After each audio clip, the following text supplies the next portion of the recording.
Assalamualaikum warahmatullahi wabarakatuh.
Allahu Akbar, Allahu Akbar, Allahu Akbar, Allahu Akbar, Allahu Akbar, Allahu Akbar, Allahu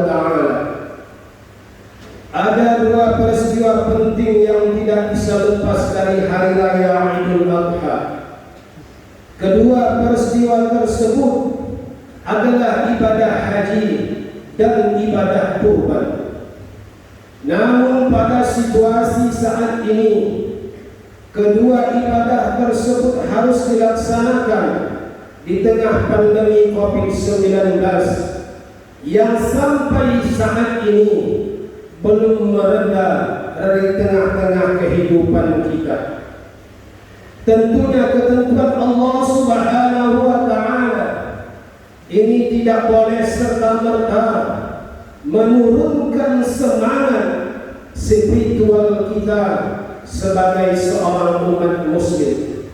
Kita harus meyakini bahwa selalu ada hikmah besar yang terkandung dari setiap ketetapan yang diberikan oleh Allah Subhanahu wa Ta'ala.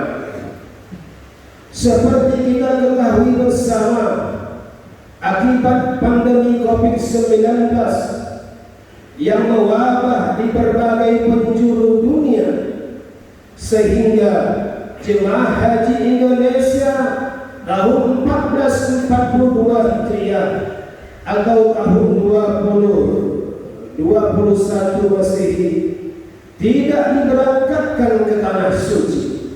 Hal ini dilakukan oleh pemerintah untuk menjaga keselamatan jiwa jemaah dari tertularnya virus corona tersebut.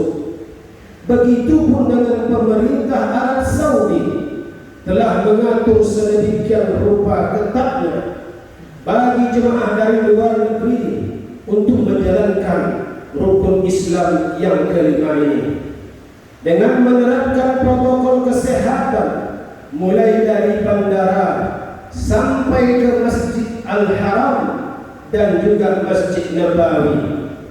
Bagi calon jemaah haji tahun ini, keputusan tersebut tentu sangat berat untuk diterima. Setelah sekian lama menunggu antrian kuota haji dengan berbagai macam usaha untuk melunasi ongkos naik haji, namun tiba gilirannya saat kita mau berangkat harus mengalami penundaan. Namun ada hikmah besar yang bisa diambil dari keputusan ini. Di antaranya adalah kesabaran dan kepasrahan. Allah Subhanahu wa Ta'ala berfirman dalam Al-Quran Surah Al-Anfal ayat yang ke-46, "Wasbiru innallaha ma'as sabirin." Artinya, bersabarlah kalian, sesungguhnya Allah bersama orang-orang yang sabar. Allahu Akbar, Allahu Akbar, Allahu Akbar, walillahil hamd. Jemaah salat Idul Adha, hamba-hamba yang dimuliakan Allah Subhanahu wa Ta'ala, kesabaran sendiri adalah sikap yang paling dibutuhkan dalam menjalankan ibadah haji.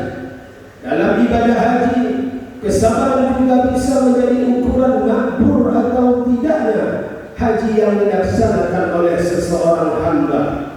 Hampir seluruh rangkaian ibadah haji membutuhkan kesabaran, mulai dari pendaftaran sampai dengan pelaksanaan dan keberangkatan kembali ke tanah air. Tanpa kesabaran, jemaah haji tidak akan mungkin mampu melewati rangkaian ibadah yang memerlukan kekuatan mental dan fisik, seperti tawaf keliling Ka'bah, sa'i antara Bukit Safa dan Marwah, wukuf di padang Arafah, dan melempar jumrah, ula, wusta, dan aqabah. Ini memberikan hikmah kepada calon jemaah haji yang ditunda keberangkatannya untuk semakin melatih kesabaran sebelum waktunya berangkat nanti. Insya Allah, kesabaran dalam menerima penundaan ini nantinya akan menjadi wasilah kemakbulan haji kita kelak. Hikmah kedua adalah kepasrahan atau tawakal kepada Allah Subhanahu wa Ta'ala. Terkait dengan hal ini, Allah Subhanahu wa Ta'ala pun telah memberikan panduan. Jika kita memiliki tekad bulat dan melaksanakan sesuatu, maka kita harus pasrah diri kepada Allah Subhanahu wa Ta'ala. Hal ini termaktub dalam Al-Quran Surah Al-Imran ayat yang ke-159. A'udzu billahi minasy syaithanir rajim.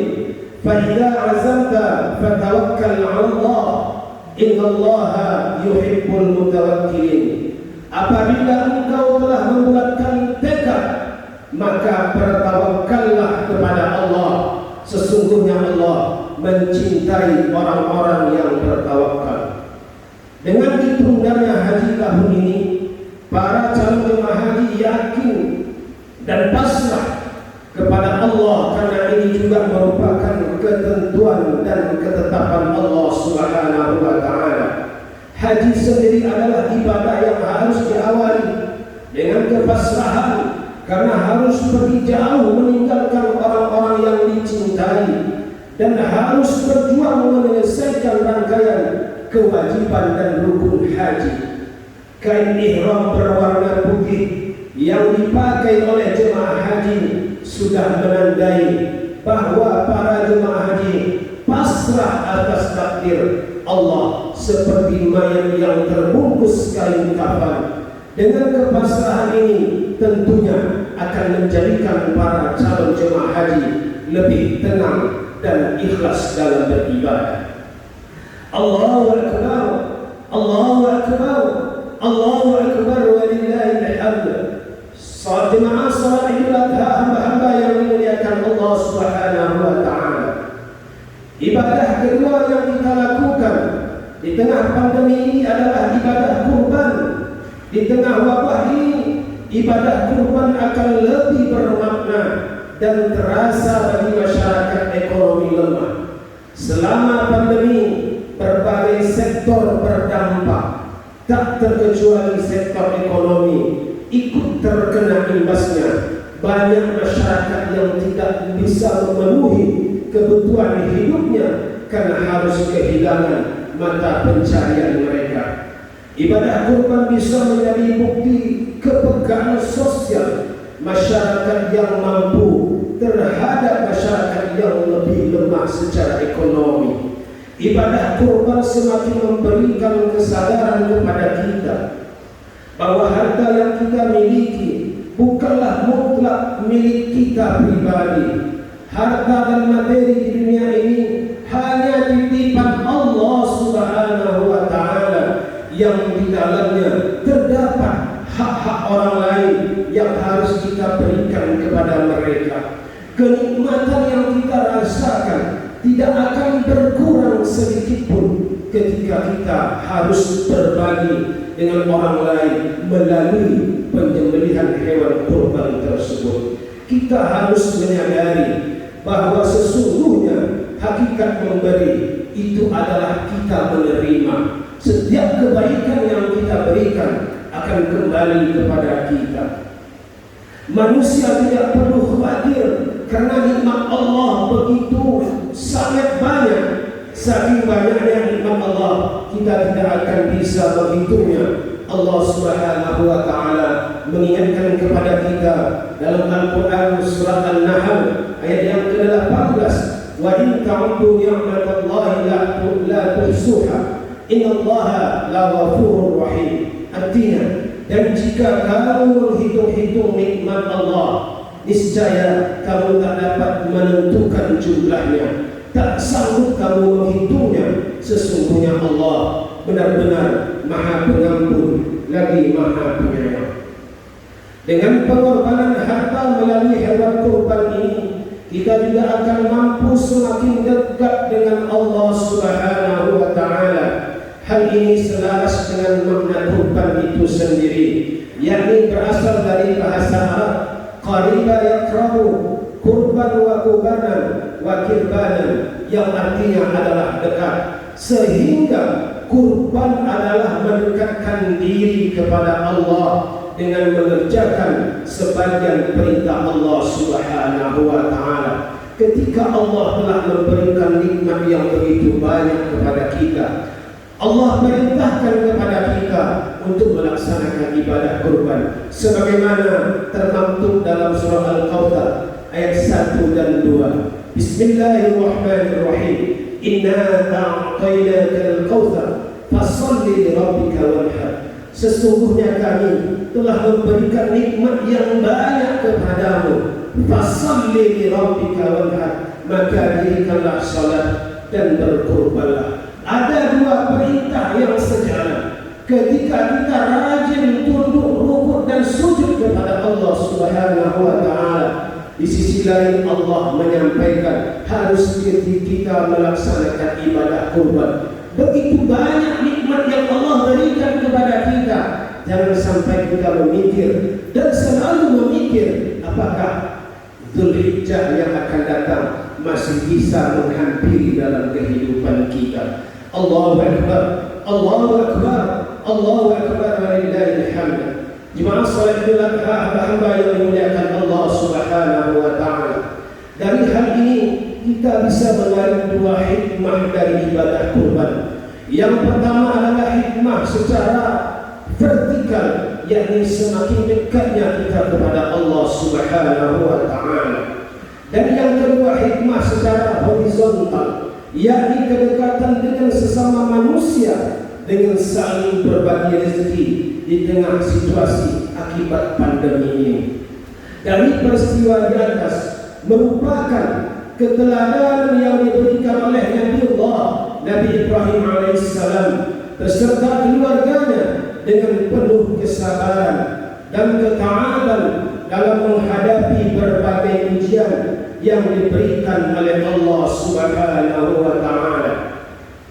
Kepada keluarganya, salah satu ujian terberat itu adalah perintah menyembelih anaknya yang lama dinanti dan didoakan dengan penuh pengharapan, Rabbi habli minas salihin, Rabbi habli minas salihin. Hampir setiap waktu doa ini dimunajatkan, sampai setiap hari doa ini disampaikan.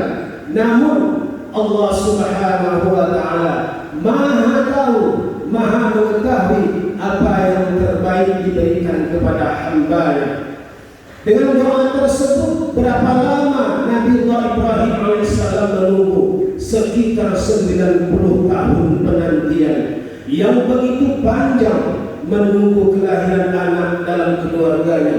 Begitu sabar, begitu ikhlas. Namun ujian itu datang kembali melalui perintah Allah Subhanahu wa taala untuk menyembelih anaknya yang begitu dinanti lama, yang begitu diimpi-impikan, begitu bisa untuk berbicara dan bercengkerama dengan anaknya. Datang lagi perintah Allah Subhanahu wa taala, ujian yang terberat untuk menyembelih anaknya. Kita tidak disuruh untuk menyembelih anak kita. Kita hanya disuruh untuk membayar 2.500.000 rupiah. Kita hanya disuruh membawa seekor kambing untuk kita sembelih pada hari ini. Namun kadang-kadang kita begitu sulit, begitu payah kita untuk bisa memenuhi perintah Allah Subhanahu wa taala. Kalau seandainya perintah ini terjadi di zaman Nabi Ibrahim alaihissalam dan diteruskan kepada kita sebagai umat Nabi Muhammad sallallahu alaihi wasallam, pasti kita tidak akan tega untuk menyembelih anak yang kita sayang. Tapi Allah meminta sedikit kepada kita. Segera berikan permintaan Allah Subhanahu wa taala. Allah janjikan wa tijaratan lan tabur, berniaga kepada Allah, berbisnis kepada Allah tidak akan pernah merugi. Allahu Akbar, Allahu Akbar, Allahu Akbar, walillahil hamd. Jemaah sekalian, hamba-hamba Allah yang dimuliakan Allah Subhanahu wa taala. Kisah Nabi Ibrahim alaihissalam ini terdapat dalam surah As-Saffat ayat 99 sampai 113. Bagaimana Allah memberikan perintah, memberikan kabar gembira kepada Nabi Ibrahim alaihissalam dan keluarganya. Begini yang telah disampaikan oleh Allah melalui firman-Nya dan artinya. Dan Ibrahim berkata, sesungguhnya aku pergi menghadap Rabbku dan Dia akan memberi petunjuk kepadaku. Wahai Rabbku, anugerahkanlah kepadaku seorang anak yang termasuk orang-orang yang soleh, maka kami beri dia kabar gembira dengan seorang anak yang amat sabar. Maka tatkala anak itu sampai pada umur sanggup berusaha bersama-sama Ibrahim berkata, wahai anakku, sesungguhnya aku melihat dalam mimpi bahwa aku menyembelihmu. Maka pikirkanlah apa pendapatmu, wahai anakku. Lalu Ismail menjawab, wahai bapakku, kerjakanlah apa yang diperintahkan kepadamu. InsyaAllah kamu akan mendapatiku termasuk orang-orang yang sabar. Tatkala keduanya telah berserah diri dan Ibrahim membaringkan anaknya Ismail atas pelipisnya, nyatalah kesabaran keduanya. Dan kami panggillah dia, wahai Ibrahim, sesungguhnya kamu telah membenarkan mimpi itu. Sesungguhnya demikianlah kami memberi balasan kepada orang yang berbuat baik. Sesungguhnya ini benar-benar suatu ujian yang nyata. Dan kami tebus anak itu dengan seekor sembelihan yang besar. Kami abadikan untuk Ibrahim itu pujian yang baik di kalangan orang-orang yang datang kemudian, yaitu kesejahteraan dilimpahkan atas Ibrahim.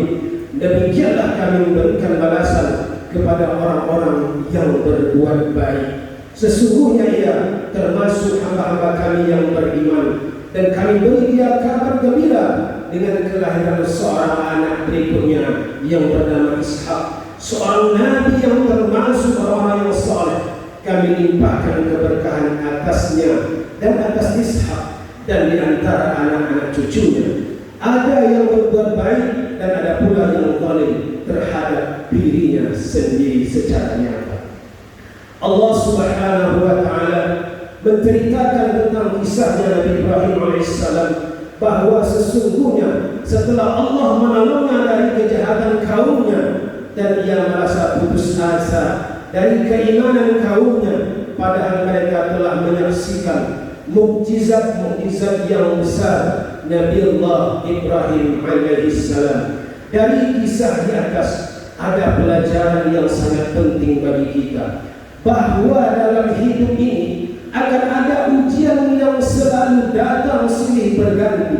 Selagi nyawa masih ada dalam diri, salah satu ujian yang terberat kita hadapi pada saat ini adalah pandemi. 2 kali lebaran Idul Fitri kita jalani, 2 kali Idul Adha kita alami. Apa yang perlu kita persiapkan dalam menghadapi situasi seperti ini? Seperti kekuatan yang dimiliki oleh Nabiullah Ibrahim beserta keluarganya, ada 3 yang harus kita miliki. Yang pertama adalah kesabaran, yang kedua adalah ketaatan, dan yang ketiga adalah keikhlasan. Sabar dalam menerima ujian Allah sehingga tetap melaksanakan perintah Allah Subhanahu wa taala untuk melakukan ibadah kepada-Nya. Di antaranya ibadah kurban yang kita laksanakan pada hari ini dan 3 hari tasyrik berikutnya. Dengan ikhlas kita menjalani semuanya. Tidak ada rasa berat yang menghampiri diri. Semoga ujian pandemi ini segera berakhir dalam kehidupan ini. Barakallahu li wa lakum fil Qur'anil 'azim wa nafa'ani wa iyyakum bima fihi minal ayati wa dzikril hakim. Wa taqabbal minni wa minkum tilawatahu innahu huwas samiul 'alim.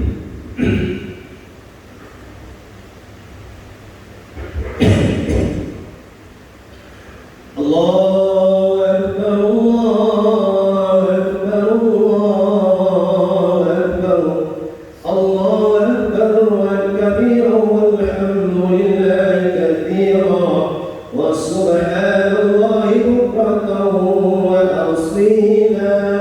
Alhamdulillah, alhamdulillahi rabbil alamin. Assalatu wassalamu ala asyrafil anbiya'i wal mursalin wa ala alihi wa sahbihi ajma'in. Ashhadu an la ilaha illallah wahdahu la syarika lah wa ashhadu anna Muhammadan 'abduhu wa rasuluh. Allahumma shalli wa sallim ala nabiyyina Muhammad wa ala alihi wa sahbihi ajma'in. Amma ba'du, fa ya ibadallah ittaqullaha haqqa tuqatih wa la tamutunna illa wa antum muslimun. قال الله تعالى في القرآن الكريم: أعوذ بالله من الشيطان الرجيم إن الله وملائكته يصلون على النبي يا أيها الذين آمنوا صلوا عليه وسلموا تسليما اللهم صل على محمد وعلى آل محمد كما صليت على إبراهيم وعلى آل إبراهيم وبارك على محمد وعلى آل محمد كما باركت على إبراهيم وعلى آل إبراهيم في العالمين إنك حميد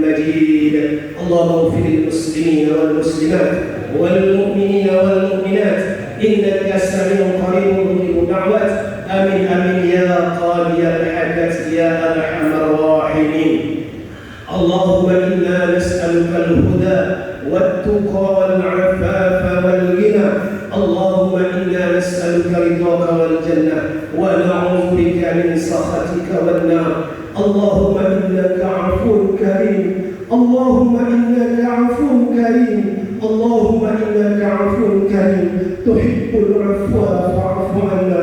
Wahai Rabb kami datang kepada Engkau pada pagi hari ini dengan penuh noda dan dosa. Begitu banyak dosa yang telah kami lakukan, begitu banyak perintah Engkau yang kami lalaikan.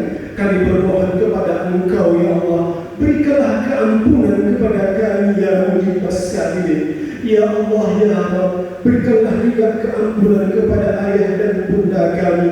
Kalau seandainya ayah dan bunda kami masih hidup pada saat ini ya Allah, berikanlah kesehatan kepadanya, berikanlah kekuatan kepadanya, jadikanlah sisa umur yang senantiasa istiqamah dalam ketaatan dan beribadah kepadamu ya Allah. Kalau seandainya ayah dan bunda tidak lagi bersama dengan kami saat ini ya Allah, lapangkan kuburnya, jauhkan dia dari azab kubur, berikanlah kenikmatan taman-taman syurga dalam kubur mereka ya Mujib as-Sa'ilin.